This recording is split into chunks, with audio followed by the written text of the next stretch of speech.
Bismillahirrahmanirrahim. Assalamualaikum warahmatullahi wabarakatuh. Perkenalkan kami dari kelompok 6 pembelajaran Quran dan Al-Quran Kurdis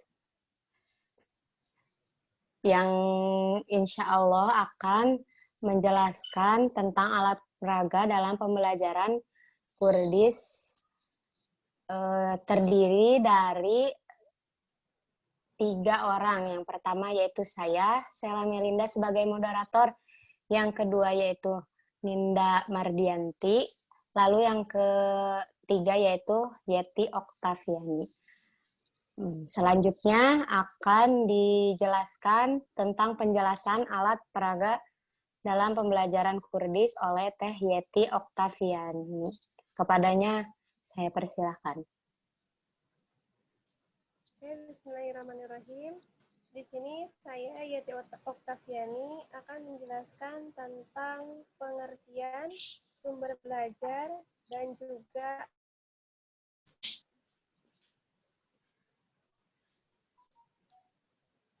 untuk yang pertama adalah tentang sumber belajar. Menurut Asosiasi Teknologi Komunikasi Pendidikan atau AICP, sumber belajar adalah semua sumber baik berupa data, orang, atau benda yang dapat digunakan untuk memberi fasilitas belajar bagi siswa. Sumber belajar meliputi pesan, orang, bahan, peralatan, teknik, dan lingkungan atau latar. Jadi, untuk sumber belajar hanya sebatas benda saja, melainkan di dalamnya ada orang, kemudian ada benda-benda lainnya yang digunakan sebagai di mana dijadikan sebagai sumber untuk mendapatkan suatu ilmu dengan dari sumber belajar tersebut. Nah, kemudian sumber belajar itu ada pembagiannya. Nah, untuk pembagian sumber belajar itu dibagi menjadi 2. Yang pertama adalah sumber belajar yang dirancang. Nah, sumber belajar yang sengaja dibuat untuk tujuan pembelajaran. Jadi, tujuan utama orang membuat suatu benda ataupun suatu karya itu tidak lain tujuannya adalah belajar. Nah, ini ada sumber belajar yang dirancang. Nah, contohnya seperti apa? Contohnya adalah seperti buku pelajaran, yang dimana seseorang membuat buku pelajaran tersebut khusus tujuannya yaitu untuk pelajaran, untuk belajar. Kemudian ada modul, kemudian program audio, transparansi atau OHT, di mana orang-orang membuat berbagai macam sumber belajar tersebut. Tujuan khususnya adalah, ataupun tujuan utamanya adalah sebagai sumber belajar. Adapun nanti misalkan digunakan sebagai hal-hal yang lain, maka itu tidak mengapa. Asalkan yang pertama tujuan dibuatnya adalah sebagai sumber belajar untuk proses pembelajaran, membantu guru dan juga siswa untuk melangsungkan proses pembelajaran. Nah, kemudian yang kedua adalah sumber belajar yang sudah tersedia tinggal dimanfaatkan. Sumber belajar yang tidak secara khusus dirancang untuk keperluan pembelajaran, namun dapat ditemukan, dipilih, dimanfaatkan untuk keperluan pembelajaran. Nah, kalau yang kedua ini berarti tidak memiliki tujuan khusus, melainkan tujuannya adalah umum. Bisa digunakan untuk hal-hal yang lain, bisa juga kita memanfaatkannya sebagai sumber belajar. Jadi tidak secara khusus dirancang ataupun dibuat sebagai sumber belajar. Nah, contohnya apa? Ya, contohnya adalah pejabat pemerintah. Nah, pejabat pemerintah ini bisa dimasukkan ke dalam sumber belajar. Tujuan utama dari pemerintah kan adalah untuk mengatur sistem kenegaraan, ya, untuk mengatur negara, tatanan negara. Tetapi jika dijadikan sebagai sumber belajar itu bisa. Misalkan kita ingin mengetahui tentang perikanan. Nah, kita bisa meminta bantuan kepada Menteri Perikanan ya untuk menanyakan bagaimana tentang perikanan di Indonesia. Ya. Itu kan kita nantinya mendapatkan ilmu dari Menteri Perikanan tersebut. Itu berarti pejabat pemerintah bisa digunakan sebagai sumber belajar. Kemudian ada tenaga ahli. Nah, misalkan seperti dokter. Dokter kan itu tugasnya adalah untuk menolong orang lain. Dalam artian adalah untuk mengobati pasien-pasiennya. Namun bisa juga dijadikan sebagai sumber belajar. Ya, misalkan kita ingin mengetahui nih tentang suatu penyakit. Nah, kita bisa mengundang dokter tersebut ya untuk misalkan mengadakan seminar, kemudian mengadakan wawancara. Nah, itu bisa kita ambil ilmu-ilmu dari dokter tersebut. Ya. Di mana dokter tersebut posisinya adalah sebagai sumber belajar. Kemudian selanjutnya adalah pemuka agama seperti ustadz dan ustazah. Nah, itu pasti sudah tentu di mana biasanya para ustadz dan ustazah itu sering memberikan ilmu ya. Kemudian selanjutnya adalah olahragawan ya, para atlet. Nah, itu berarti nyambungnya dengan pelajaran PJOK atau penjaskes gitu. Jika ingin lebih mengetahui atau lebih ingin detail tentang salah satu olahraga gitu, bisa kita dengan menjadikan olahragawan ini sebagai sumber belajar, misalkan mendatangi langsung atau melihat pertandingan-pertandingan keolahragaan.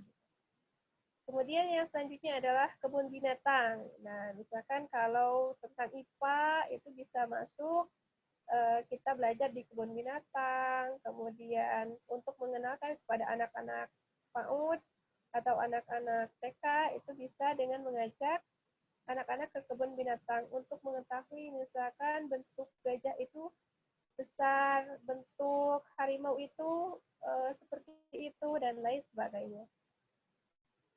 Kemudian waduk, nah ini berkaitan dengan pelajaran IPS, kemudian museum, kemudian film, ya, kemudian surat kabar, siaran televisi. Nah, dengan siaran televisi juga kita bisa memperoleh pembelajaran Al-Quran hadis gitu. Karena kan di dalam televisi ada juga siaran-siaran keagamaan gitu. Yang mana di dalamnya adalah menjelaskan tentang isi-isi agama gitu. Termasuk salah satunya adalah pembelajaran Al-Quran hadis dan lain sebagainya gitu. Masih banyak hal-hal yang lain. Kemudian yang selanjutnya adalah alat peraga. Nah, alat peraga sering disebut dengan media pembelajaran karena alat peraga merupakan bagian dari media pembelajaran. Jadi, media pembelajaran itu adalah secara umumnya, sedangkan alat peraga ini adalah cabang, di mana alat peraga ini adalah cabang dari media pembelajaran. Alat peraga adalah alat yang digunakan untuk proses belajar mengajar dan sebagai alat pendukung dalam pembelajaran. Ya, jadi intinya adalah untuk membantu proses pembelajaran. Nah, mungkin itu yang dapat saya sampaikan. Mohon maaf apabila ada kesalahan.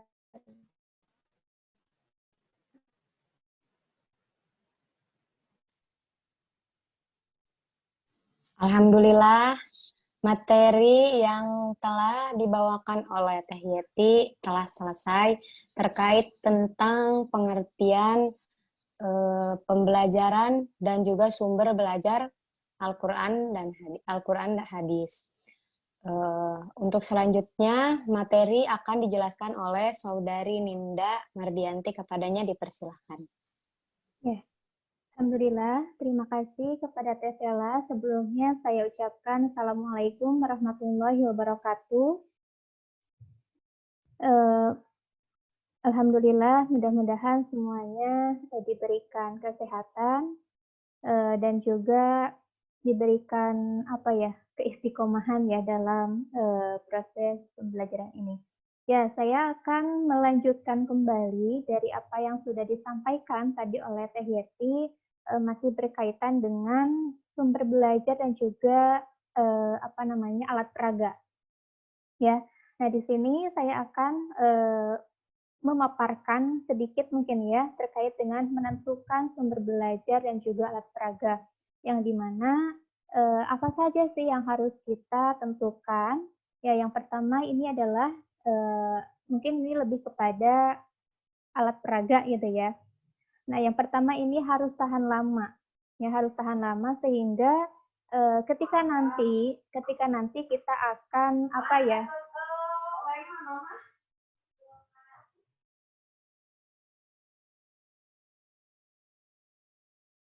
Ya, mohon maaf.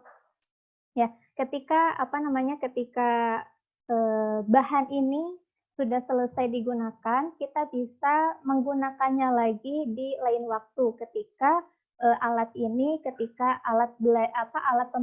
peraga ini bisa digunakan. Nah, jadi memang yang pertama itu harus tahan lama. Kemudian yang kedua, dilihat dari sisi bentuk dan warnanya harus menarik.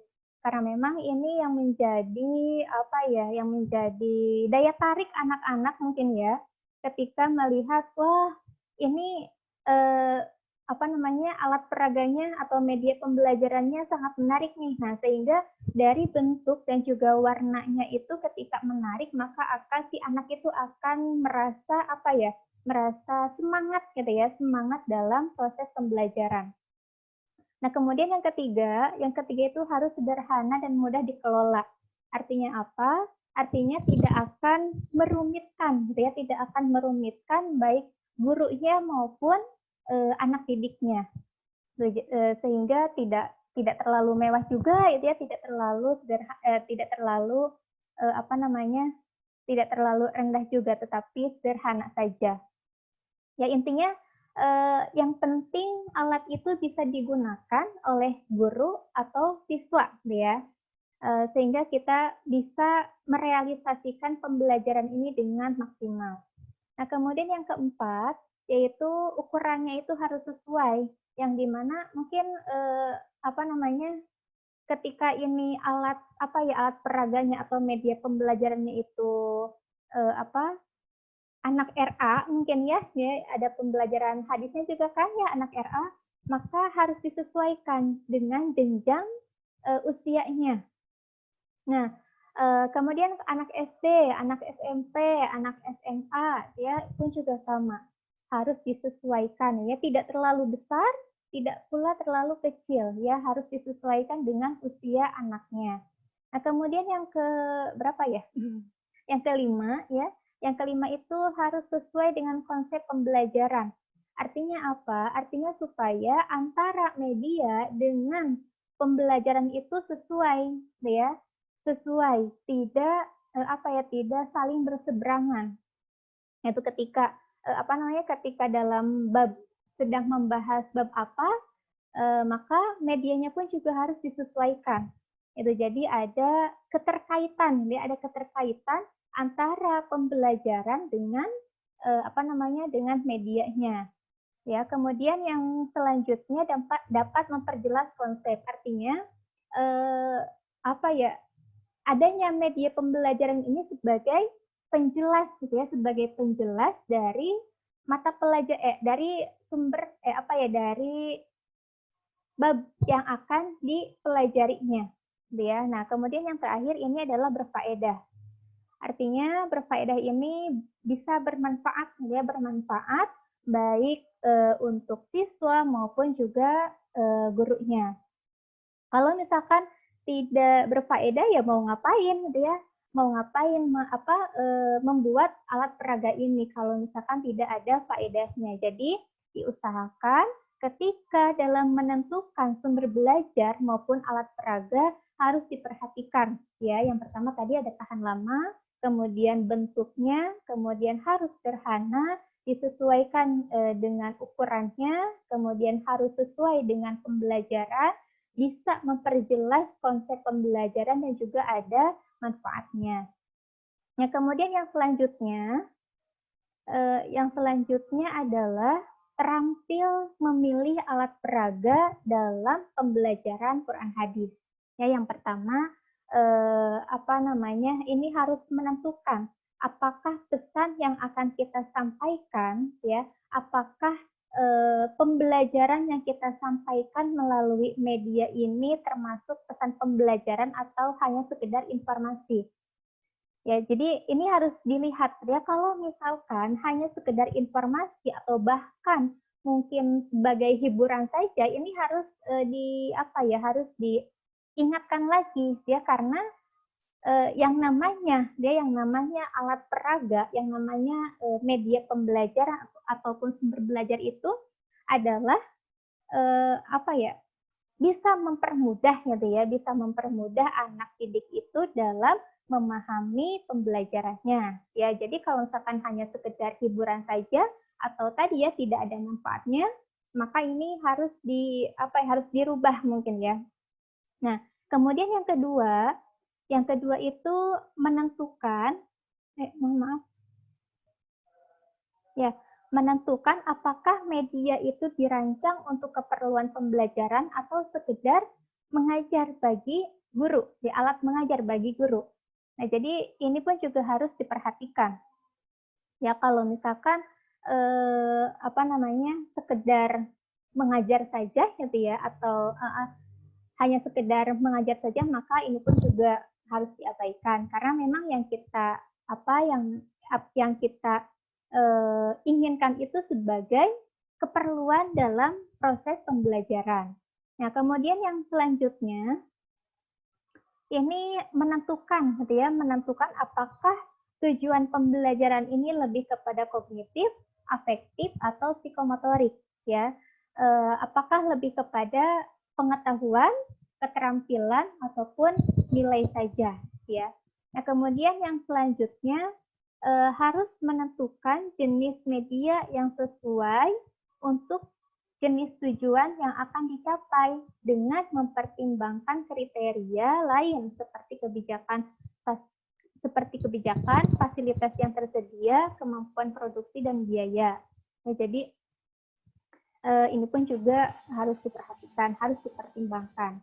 Nah, kemudian yang terakhir, ini ada harus mereview kembali jenis media yang telah dipilih.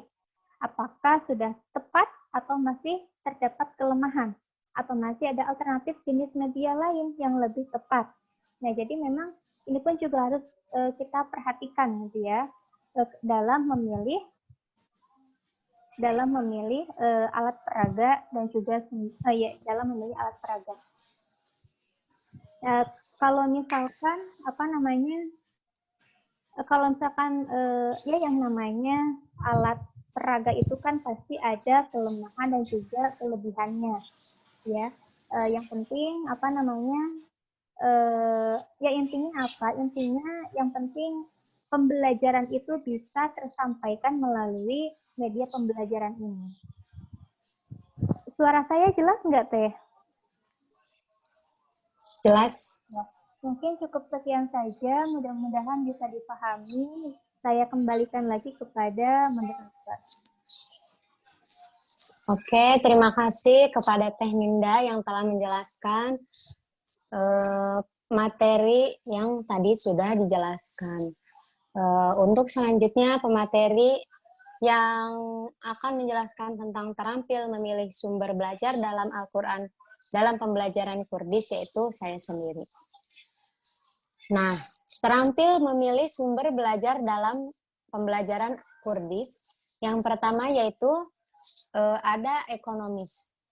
Maka di sini pembelajaran yang dipilih untuk mengajarkan kepada suatu anak atau murid, kita harus memilih pembelajaran yang ekonomis. Itu bukan yang bersifat praktis, tetapi ekonomis itu yang kualitasnya bagus, yang dapat dipahami dan juga dapat dijangkau oleh semua pemikiran murid yang akan kita sampaikan. Lalu yang kedua yaitu teknisi. Teknisi, jadi ketika kita menerangkan sesuatu materi yang akan disampaikan kepada anak, maka kita harus mengetahui apakah ini termasuk ke dalam Al-Quran dan hadis atau tidak. Begitu. Jadi harus teknis penjelasannya itu harus tertuju kepada pembelajaran Al-Quran dan hadis. Lalu yang ketiga yaitu bersifat praktis dan sederhana. Praktis dan sederhana itu jadi tidak menyulitkan pemikiran anak, karena di sini misalkan kita melakukan sesuatu penjelasan kepada anak itu, alat peraganya melakukan alat peraga media yang bersifat online. Tidak seperti kita harus lihat dulu di kalangan anak-anak, apakah memakai ini dapat dijangkau oleh semua anak-anak atau tidak. Lalu selanjutnya yaitu bersifat fleksibel. Dan yang selanjutnya yaitu relevan dengan tujuan pengajaran. Jadi harus relevan itu sesuai dengan tujuan pengajaran. Jadi tujuan bentuk pengajaran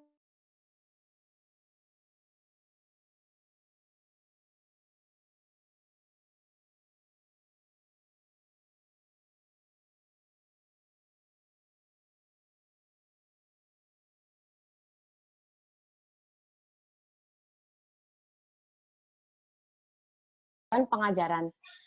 Selanjutnya yaitu dapat membantu efisiensi dan efektivitas pencapaian tujuan pengajaran. Efisiensi dan efektivitas berarti harus sesuai dengan kreativitas untuk mencapai tujuan pengajaran. Jadi ini kembali kepada kita sebagai calon seorang guru, di mana kita harus bisa mengatasi bagaimana agar pembelajaran ini berjalan sesuai dengan yang diharapkan. Lalu memiliki nilai positif baik guru maupun siswa. Jadi pembelajaran yang diberikan itu harus memiliki nilai positif terhadap kita, guru, dan juga maupun siswa. Nah, tentu saja Al-Quran dan hadis itu pasti ada pada nilai sisi positif. Jikalau kita menjelaskan nilai sisi positif kepada anak melalui Kurdis, itu sangat baik bagi kita maupun siswa. Lalu yang selanjutnya yaitu sesuai dengan strategi dan interaksi belajar. Jadi kita mengajarkan strategi kita mengajarkan alat peraga memakai dengan memakai yang kita punya atau dengan memakai alat peraga yang ada, harus sesuai dengan apa yang tujuan kita untuk pengajaran yang baik. Lalu selanjutnya itu terampil menggunakan alat peraga dan sumber belajar. Yang pertama ada tujuan, ada sasaran penggunaan, karakteristik pembelajaran media, waktu, biaya, dan ketersediaan.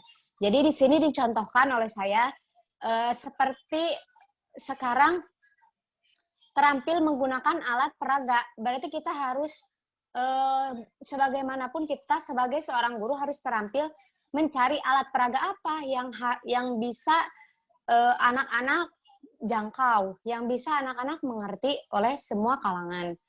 Salah satunya bisa juga yang dicontohkan oleh kita kelompok 6, yaitu menggunakan alat komunikasi melalui Zoom meeting. Nah, di sini kita bisa melihat apa tujuan penggunaan yang kita gunakan untuk lebih dipahami oleh semua kalangan karena ada materi yang dipaparkan. Lalu sasaran penggunaannya, yaitu sasaran penggunaannya murid yang akan dimengerti oleh pembelajarannya. Lalu karakteristik pembelajaran media.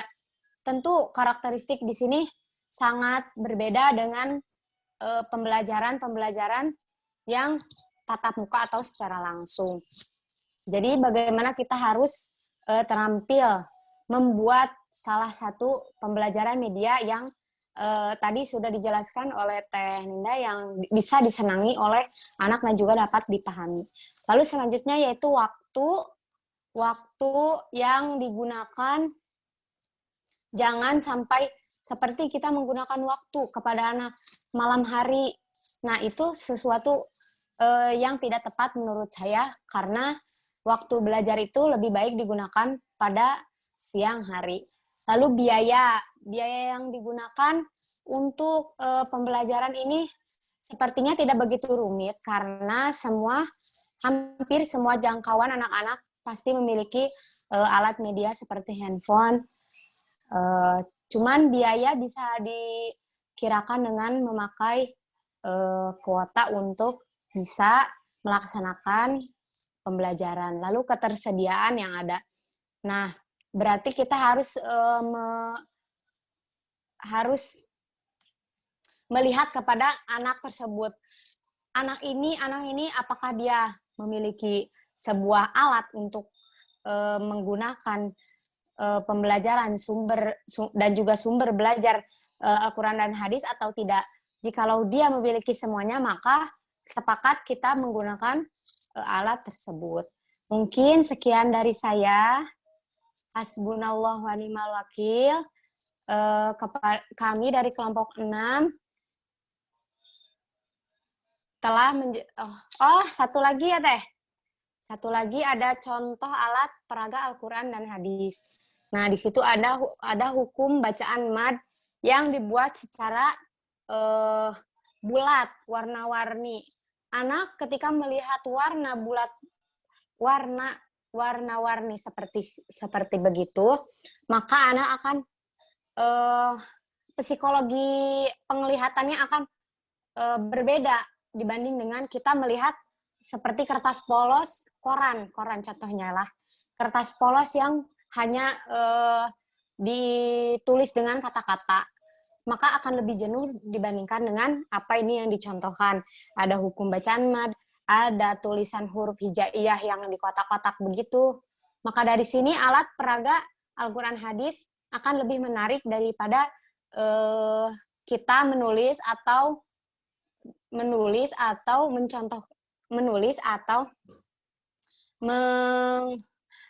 memperagakan langsung dengan bicara atau ceramah. Anak lebih terfokus dengan peraga seperti yang dibuat di gambar tersebut. Lalu kita menjelaskan, mencontohkan, lalu anak tersebut memperagakan apa yang telah dibuat oleh seorang guru. Mungkin sekian dari kelompok kami, dari kelompok 6. Kurang lebihnya kami mohon maaf. Ditutup dengan alhamdulillah. Hasbunallah wa ni'mal wakil. Wassalamualaikum warahmatullahi wabarakatuh.